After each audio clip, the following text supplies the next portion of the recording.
Hey, I've got a special treat for you here today. I got to do an interview recently with my son Samuel from Lehigh Valley Baptist Church. He's going to talk to you about does door-to-door visitation work and what they're doing that does work right now. I've been involved in door-to-door visitation since I got saved. I got started that first year and been knocking on doors ever since. I do believe in it. I know that there's a lot of talk about it doesn't work anymore, but they're finding some results from it. And of course, we could talk from the biblical side, why we should be out trying to reach people as well. But we're talking more practical here. How do we get about doing this? And some tips along the way. One of the things he's going to share with you is how they're getting, right now, a 40% of the people willing to talk to them at the door, and how they're going about getting that done. So he's going to lay that out for you. And then second, he's going to tell you how they're getting about 1 out of 100 people that they talk to willing to do a Bible study with them and to start meeting with someone where they can come to their house. And so he's going to share that. Now, do not stop before we get finished, okay? At the very end, I'm going to come back and I'm going to share 2 things with you that are not revealed in the video, in the interview.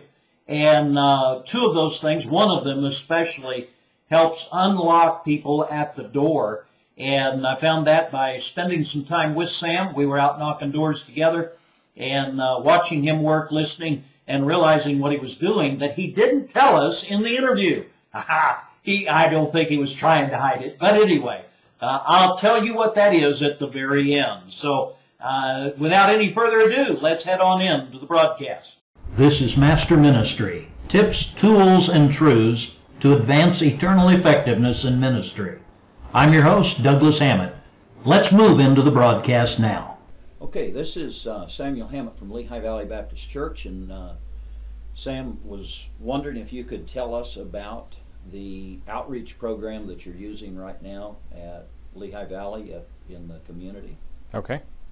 We call it the GROW program, and we have each letter of GROW, the word GROW, stands for a different team, and we call it God Rewards Our Witness. And so we have 4 distribution teams, the G team, the R team, the O team, and the W team. And as it is right now, they'll go out, each team will go out 2 weeks in a row and do distribution. And so for 2 weeks in a row, the G team will go and they'll hang bags on the doors of a neighborhood that we're going to go into. And in the bags, 1 week we'll have, I believe, This Was Your Life tract. It's just a kind of like a comic book style tract that talks about judgment that's coming and what happens at that judgment. Catchy. There was another tract that was out similar to the This Was Your Life, but it's a little stronger tract that at one time we had used. Do you know the tract I'm thinking of? I think it came out of Indiana somewhere. I'm not sure. You're not sure?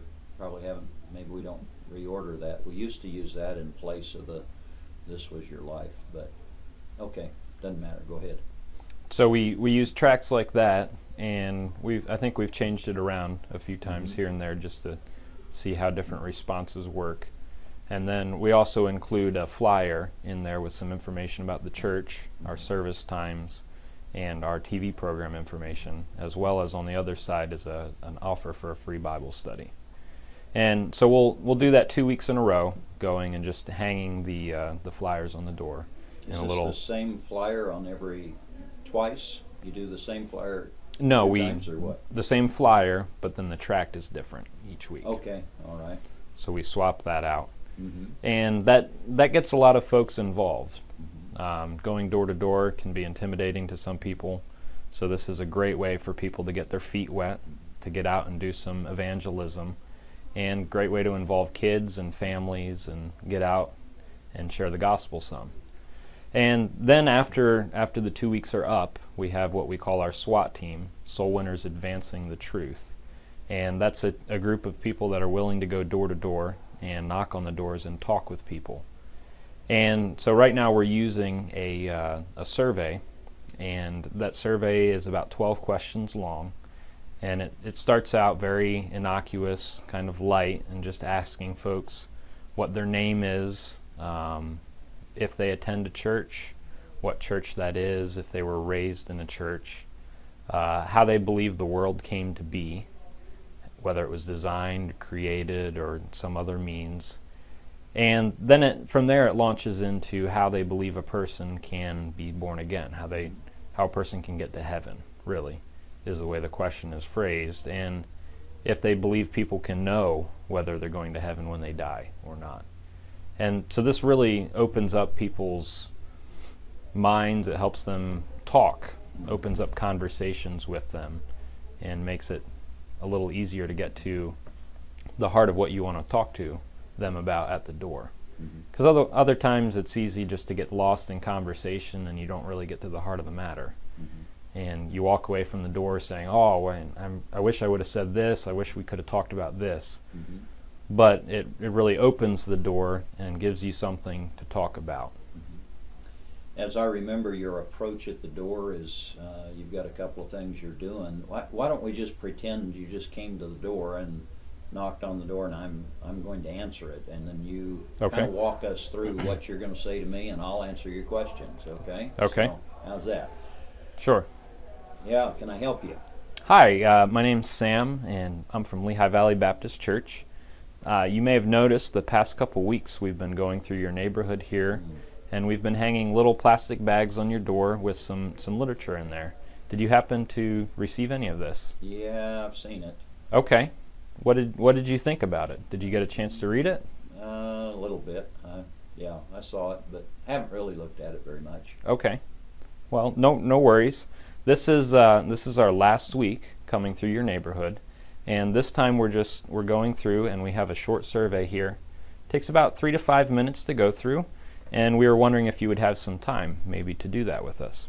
Would that be okay? Your last time through? Yep, last one. You won't be bothering me anymore. No, okay. Not at all. All right, 3 minutes. I think I can do that. Okay. Okay. I gave you my name. Could I get a first name from you? You can call me Doug. Yeah. Okay, Doug. I'll put you in the 35 to 45 age group. Does that sound good? Well, I'm actually younger than that. I look older than I am. Okay, yeah, so, great. Yeah, I wish. I'll put you in the 25 group. No problem. Okay. Okay, the first question is, how do you think the world came to be? Was it designed or created?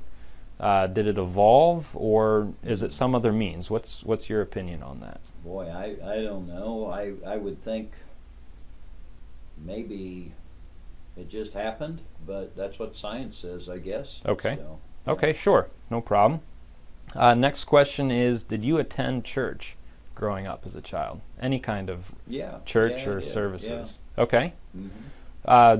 Do you currently attend church services? Not a whole lot, no. Okay. Are you a member of any church at the moment? I think my name's still on the rolls, yeah. Okay. Where would that be? Down at the Catholic Church. Okay. Yeah. Which one is that? St. Anne's. Oh, okay. Sure. The next question really gets a little more personal, a little deeper. How do you think a person gets to heaven? Now remember, this is your opinion, not necessarily. Well, I guess they have to die to get there. Okay. But what happens after death then? How does a person pass from death to heaven? Well, I guess you'd get into heaven because you're a good person, wouldn't you? Okay. Maybe. What would you say is your basis for this? How do you know this to be true? I don't know. Just seems to be the way it would have to be. Okay. So would you say it's something that you learned growing up, going to the Catholic Church? You said that you did. Yeah, probably. Yeah. Okay. Okay, sure. Next question is, do you think it's possible for a person to know 100% for sure if they're going to go to heaven when they die? Probably not. You don't think so? Probably not. Okay. So if you were to die today, now obviously this isn't, we don't want you to die. Okay, all right. But, no man knows the day of their death. But the Bible tells us it's appointed unto men once to die in Hebrews 9:27. And, it doesn't matter who we are, one day we will face death. So if you were to die, do you know 100% for sure that you'd go to heaven? No, not really. Okay. Do you think a person can know? Doubt it. That's interesting. The Bible says in the book of 1 John, chapter number 5 and verse 13, that these things have I written that ye may know that ye have eternal life. So you said you were a Catholic, you go to church. Have you ever read the book of 1 John before? Not really, no. Okay. Well, he's talking in that book to Christians, and he's trying to encourage them. And, you know, he gives us that verse, and he tells us that he wrote that book for the purpose that we could know 100% for sure where we're going when we die. You know, God hasn't given us the Bible to just be some religious book that we set on a shelf, or maybe we hear on the random chance that we go to a church service. He's given it to us because the truth is we're going to face death. One day I will die, one day you will die. And the Bible has the answers for how we can know 100% for sure what's going to happen when we die. Is that something that you might be interested in learning more about? Maybe someday, but not now. Okay. Okay, well let me leave you with something. And we have this DVD that we give out to folks who do the survey. And it's just a short video done down in Washington, D.C., some street interviews. And I know you said that you were a Catholic. And it's based on the 10 Commandments.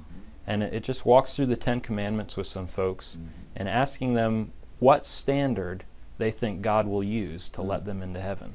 So I really think you'd find it interesting. Okay. Well, I really like the looks of the guy that's on the cover. He looks very intelligent to me. So, all right, we better stop there. All right. Okay. So a couple of things kind of stick out in this to me. Is number one, when you knock on the door, you're telling them it's a survey. So you've got a kind of a pattern to go through here. Sure. You're telling them it's your last time coming through the neighborhood, so they feel like maybe they're getting rid of you. And you're telling them that it's only going to take 3 to 5 minutes. Now, it ends up taking more than that, I see. But sure, if they want to talk, it does. If they want to talk, and many people will just give short, quick answers. And the key probably becomes how to close that out in order to get a response that will elicit a Bible study and that kind of thing. What are you seeing? And let's take, first of all, you put these flyers out on the doors. How many doors, when you go back and do the SWAT team, you've put the flyers on the doors, now you go back with a SWAT team, how many typically will be home out of, say, 100 doors or 10 doors, or however you want to measure this? How many are going to be home generally? It depends on the neighborhood a lot of times. So a more affluent neighborhood, a lot of times you'll have folks that aren't home. And your numbers that are home will be lower because they're working a second job, their kids are in t-ball. Depends on the season somewhat too. But generally I would say I get about 4 to 5 people to answer the door out of 10 to 12 homes. Okay, so about 40% maybe, sure, something like that. Of the people that are home, how many will do a Bible study? Or not a Bible study, but a survey, I'm sorry. So you're going to offer this survey. How many will actually let you go through the survey with you? I would say 50% or better on a normal night. Wow, that's really super. Okay. So then from there, if we can move them into being interested in a Bible study, or obviously if they'd come to church, that'd be nice, but I don't think typically you're going to find people saying, yeah, I'll be at church, and then do it. You might get promises. Sure. But it'd be this key of getting them over into saying, yeah, I'd like to do a Bible study. I guess my thought is that at the door, first time you're talking to them, because although you've left literature, they really don't know you. Offering a sit-down Bible study, number one, is not going to be well received as far as numbers of these people. It's kind of spur of the moment. They don't know you, don't know whether they fully trust you. So if there could be a way we could offer this Bible study that would give them time to kind of think about it, and an easy way to respond. We'd talked about this the other day, and that's why I wanted to do this interview with you, was if we could somehow have a short presentation that would say, here's what this Bible study's all about. It's like, we're going to take you into this house we're getting ready to build, and we've got the framing up, but we don't have the wall boards on and the siding and all this. Here's where the kitchen's going to be, if you can imagine. This is going to be the sink, etc. And here's where the living room will be, and the master bedroom. And when we walk into the Bible study, that's what we do. We give you the basic framework so you can get an understanding of what this Bible's all about. That's what we do in our Bible study. We're not, no pressure. We're not making you do anything. You're not joining anything. We come to your house, we do the Bible study. I'm wondering, first, you could try that at the door and see how that would be. I would think, number one, you're going to have people feeling like it's a little pushy, which then becomes the people at the door feeling like, that are knocking doors on the SWAT team, feeling like they're being pushy, and so they're going to be reluctant to get into that conversation. And I'm trying to find a way to remove the pressure as much as possible. If instead you were to put together a short video of, 3 minutes, 2 minutes even, that would quickly explain what the Bible study's about, and maybe you put it on YouTube, and then you put the address, how to get there, on a card, like a business card size, and you hand that to them and say, if you go online, and maybe on the card it says, find out about the free Bible study, and you'd want something like 2 minutes long or 3 minutes long so people know it won't take long. They go to this simple address. Now you need a real simple address they can type in, and then they can watch it, and then a way to respond to that video if they would like to do it. Send an email to, that's probably going to be a little too hard. Maybe pick up a phone or send a text message. It'd be even better if it was on a web page where you could collect their name, phone number, and maybe address. I don't know if I'd put the address on there, maybe just name and phone number to get started. You want it as simple as possible. Sure. So now they go to this web page, maybe on your church website, and they watch this video for 2 minutes, 3 minutes long. Then they can drop their name and phone number in there, and then you call them back and set up, when's this going to be available, when's a good time for you to be available for this study. It removes the pressure off the person at the door who's doing the door knocking, and it removes the pressure off the person there. They can go look at it, and if they've got interest, then respond. Will that work or not? I don't know. I mean, what's your thoughts? I think it's a good option. Most of your people that you do the survey with, they're not going to be necessarily open to right away setting up a Bible study. Right. But just as a, for instance, I mean, we're recording this on a Thursday. Last night was prayer meeting at our church, and the prayer requests were sent out by email. There were 3 different Bible studies on that prayer request from the last 2 weeks of Visitation, just from Visitation. Right. And those are people who, they were doing the survey door to door, and they offered that to the people, and they accepted. Typically, how many people would be out on the SWAT team going door to door doing the survey? Right now we have about 24, 26, somewhere in there. Okay. So are they going as 2 by 2 or one? Okay, so you got like 13 couples going. Sure. And they're going to knock doors for roughly an hour. And probably going to get to what, 10 doors? Yeah, 10 to 12. 10 to 12 that they actually talk to? Or no, that's doors that they knock. Oh, okay. So 10 to 12 doors. So you're talking, let's say that's like 130 to 150 doors they're going to knock on, and they came up with 3 Bible studies in the this past is for 2 weeks. 2 weeks. Yep. So we're talking 1.5 Bible studies for 150. That's like 1 out of 100 doors that you knock. You're winding up with a Bible study. And of course, communities differ, Sure. neighborhoods differ, all the rest. But sounds like an interesting way to go about it. I think sometimes maybe you could even enter into that conversation at the door. I'm wondering if handing them that card and saying, you know, explaining, look, we got this Bible study, this will tell you about it if you're interested, it might elicit some of those people who really do have an interest, and they might just right there say, well, what's the Bible study about? Sure. At which point you could launch into the conversation, but now they're asking you instead of you, you know, pushing them too much.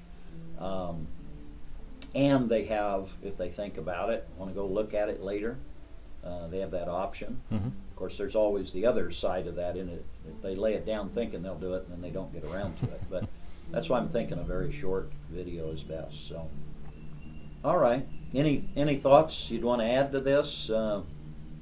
Sure. I think the survey is a great conversation starter, a great starting point. You don't necessarily follow the questions 100% every time. Conversations lead different ways with different people. And, you know, of course, the Spirit of God is involved in this all if we want to be successful, and not just going around doing surveys. And a lot of times He'll open the doors and lead in different ways, and you can walk away from a door only having done the first couple questions, but really had a good conversation with folks. And even if it doesn't lead to a Bible study, you're able to work your way through the questions and really challenge folks on what's going to happen to them after they die. And, you know, it's ultimately that's where we want to get when we're knocking on doors. And a lot of times if you're just talking to the folks and you plug them with that question, they kind of jump back in surprise. They don't want to really answer it. They're kind of offended at you. But since it's in a survey format and you're working your way from, you know, generally easy questions, and you work your way up to that question, it doesn't offend them, but it can still really make them think. Yeah, and I think you're asking their opinion, and so you aren't really trying to argue with them as such, and which is helpful. And I think sometimes when you're asking people some of these questions, people tend to wonder, you know, am I being put on the defensive here, and I got to argue with this person? So, okay, excellent. Okay, I hope that was a real blessing to you and an encouragement to get out and talk to people about Christ. Now, let me talk a little bit about two things. Number one, I said to you at the very beginning that I was going to reveal these two things to you. One of them that I found really unlocks folks at the door. And I was out watching Sam work, listening to him, talking to him about how he was going about these things and why. And I realized some of the truth of this, and so I went out and began to try it, and indeed it made a major difference at the door. And very simply what it was this: when you introduce the survey, what they're doing is they are saying something to the effect of, we are here doing a survey about religious life or spiritual life here in the United States. Now, you could use that here in Africa where I am, you could use it in Thailand, you could use it in whatever country you might happen to be in, and that adds a little bit more respect to the request when you ask them. Now you say, well, how do you know that really works? Well, I was in a heavy Lutheran area. I was seeing a number of folks that were not necessarily overly excited, but just that little phrase at the very beginning caused hardcore Lutherans to say, yeah, I'd be willing to do that 3 to 5 minute survey with you. Now, the 3 to 5 minutes is very important to add in there as well, because it helps people understand that this is going to be a shortened period of time. Our second tip is real simple, and this one is, when you get on the subject, sometimes people say, well, I've already got a church. I'm not interested because of that. And what I found that works very well with that is to ask people then, and you must be genuinely interested to ask this, but genuinely ask the question, that's wonderful, we're not trying to steal people from churches, but could you explain to me about your church what it is, the one or two things that you like the very most? Don't ask them what they don't like. Ask them to tell you about what they do like. You're going to learn some things about what attracts people and why people are going to church. You're going to be shocked at some of the things they have to say. And often what I have found is that people will then move from what they like to what they're not getting, and they begin to open up their heart to you and to give you an opportunity to lead back into a discussion about spiritual life and needs there. And so I hope these things will be of help to you. If you'd like some help getting your visitation program together and set up so that it will be effective, shoot an email to me. I'd be glad to help out if I possibly can, depending on my schedule. But be glad to give you some ideas and some pointers. Been doing this for a lot of years. Love it. I believe this is a wonderful way to get the gospel out, and I don't think you can replace it with anything else, though there are a lot of other things that I'm doing. This is not one that's on the axe block and able to be cut off. I'm going to continue no matter what. So thanks so much for joining us. God bless you. Thanks for listening. You know, your ministry does not have to stagnate or die. If you want to get out of the box and into the book, get some help right now. Give me a shout at pdhammett@gmail.com. We'll discuss what you need and recommend a course of action. Get in touch with me. You can also find tips, tools, and truths to advance eternal effectiveness in ministry and make an eternal impact at masterministry.com. Thanks for listening. Now let's go make a difference.